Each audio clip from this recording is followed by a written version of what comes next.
right, today we're going to be talking about distance, rate, time problems. All right, so there are a couple things you need to know about distance, rate, time problems before we get started. The first one is uniform motion, and a uniform motion is an object that moves at a constant rate. All right, so while we're solving these, we're going to we're basically going to say that the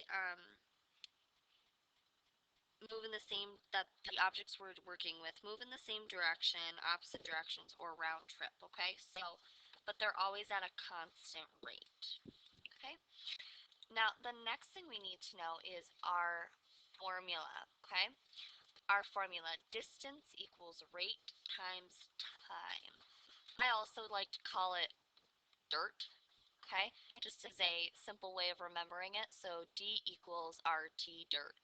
Okay. So, we're just going to do a quick example here. So, we have a train leaves a train station at 1 p.m. It travels at an average rate of 60 miles per hour. A high-speed train leaves the same station an hour later. It travels at an average rate of 96 miles per hour. The first train follows the same route as the first train on the track, parallel to the first. In how many hours will the second train catch up with the first train? So basically what they want to know is if these two trains are traveling in perfect lines next to each other, okay, when will they catch up to each other? Okay, so the first thing we know is we can actually create a table. This is probably the easiest way to keep track of all the information that you are given. So we have it travels the first train. So this is going to be the slower, the average one. Okay, so I'll put average. Okay, and the second train is going to be the high speed. So I'm just going to put high.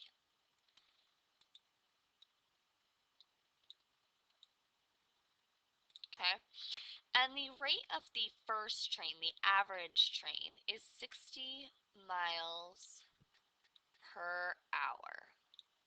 Okay, and then it says it leaves at, we're just gonna say X because it's just a specific time. Okay, uh, but we can say that the high-speed train leaves the same station an hour later. So the high-speed train is leaving at that time but -1. It's losing an hour. Okay, so if this one started at 1 o'clock, this one's starting at 2 o'clock. Okay, taking off at 2 o'clock. All right, and the other thing we can fill in is it says it travels at an average rate of 96. So I can say, okay, the high speed train is going at a rate of 96. And we want to know the distance traveled to figure out where it's going to go. So here is, our whole point is in how many hours. Okay, so this is where we're going to get involved with the distance equals rate times time. Okay, now we want to know the distance, and we know the rate, and we know the time. So in this case, we could say the distance traveled for the average train is 60 times x. And the reason I'm doing that is I'm just doing rate times time. Okay, the high speed one is 96,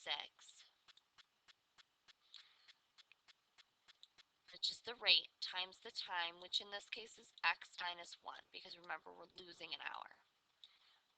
All right, now we want to know when the distances will be equal.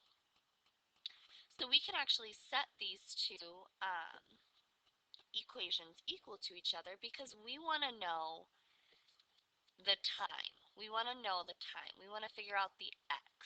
Okay, so I'm going to say 60x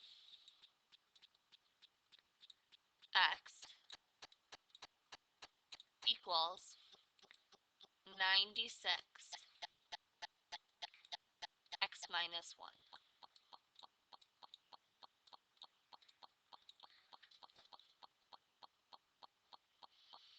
So we do this because the distance traveled is equal. We want to know when they are equal to each other.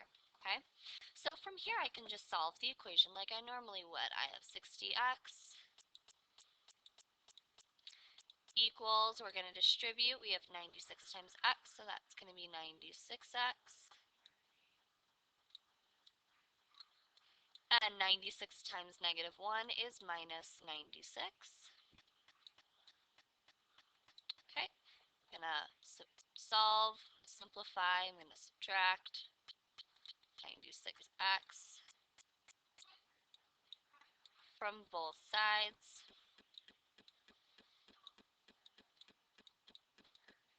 Okay, and 60x minus 96x is 36x.